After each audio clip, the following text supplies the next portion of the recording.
Hey guys, I'm so excited that you are interested in being involved in your community wherever you're at in the state of Arizona. And I know how it can be. It's kind of intimidating. What do I say? What resources do I have?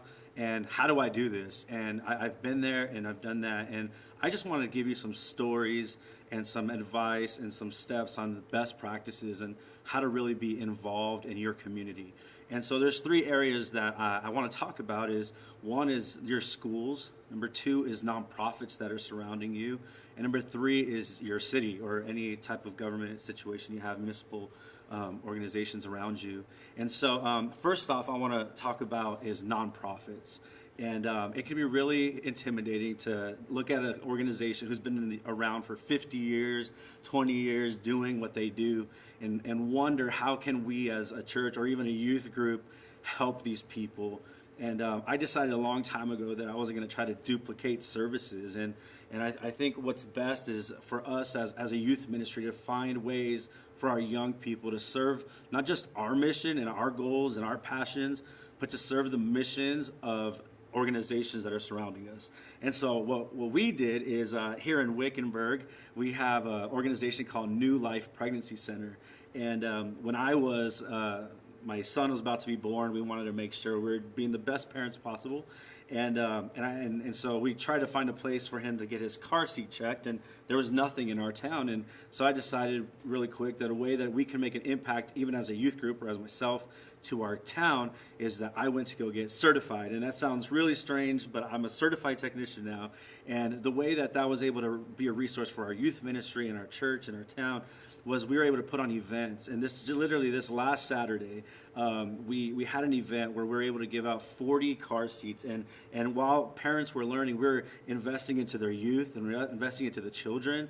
And so through this creative way to not only serve our communities, to serve this nonprofit, we had young people and families in our church. We're able to tell them that Jesus loves them. They're able to just experience the love of God and also provide a resource for those people around us. So that was a way for our young people, our youth, to just invest into young people and to just have fun in church while really helping out and being a part of our community. And so it was great. And so there are nonprofits out there that can not only you can benefit them, but there are creative ways where you can have people coming and your young people serving and actually being used by God in creative ways. And the second one is schools. And I have kind of two examples here. Is when I was 19 years old, I was a youth pastor, and we were in the hood, and I was just like, well, how can we get into these schools? And my first mistake, the first school I went to, they were like, hey, all we care about is academic excellence. I went to the principal, and he was just like, how can you get my kids' test scores better? And for someone who didn't have the best grades, I didn't really know how to answer that. And we didn't move very far in that relationship. And then another school I went in, and we talked to the PTA leader. And the PTA leader needed help.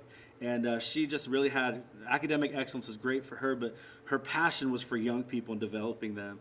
And so we found a creative way where our teenagers at that time were able to put on an event to benefit a school. And we weren't preaching at them. So preaching doesn't have to be preaching, and spiritual things don't have to look spiritual. It was literally doing things for those in need and being the church, and our young people were able to serve popcorn and do all these games for for this school.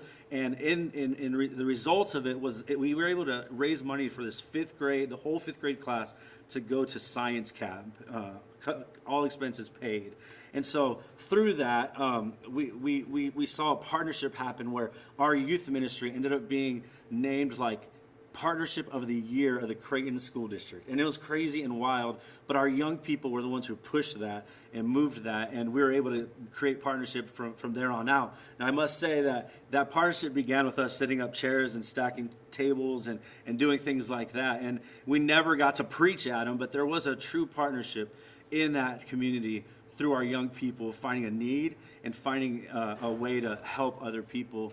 And here, over here now in Wickenburg, I've been able to create relationships as well, and there are creative ways to do things.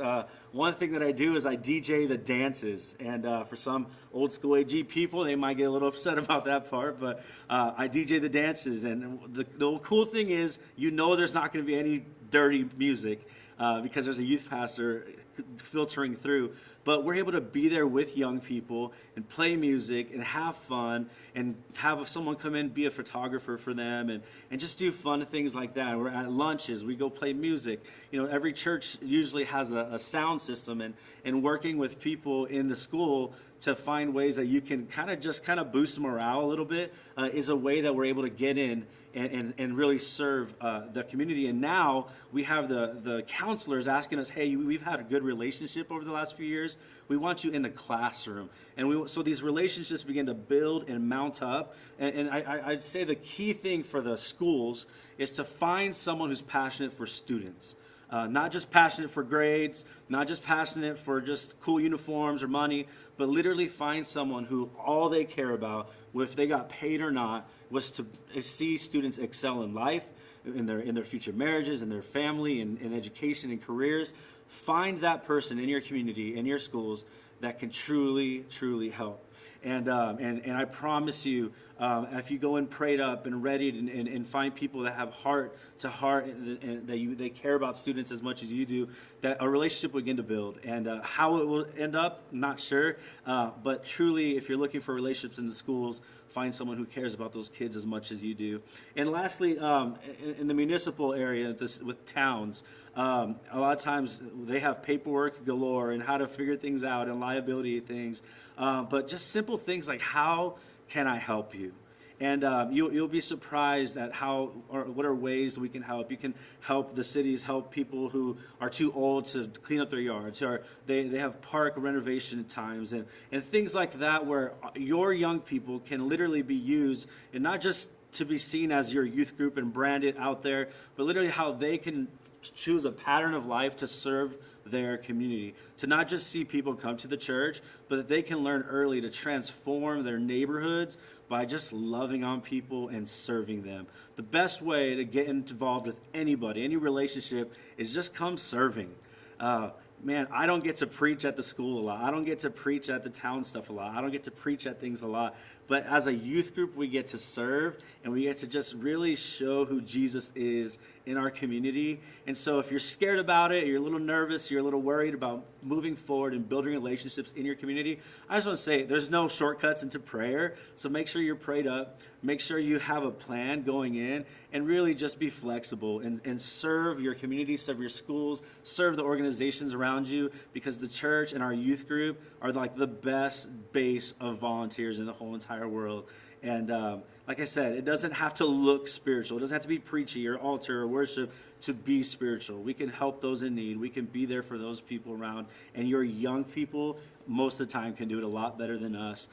We just pray that you guys will find creative ways that fit your community, and that we would just go with a servant's heart to not just change our community, but to really see a transformation happen in how people view the Lord and see people saved by just our heart of service.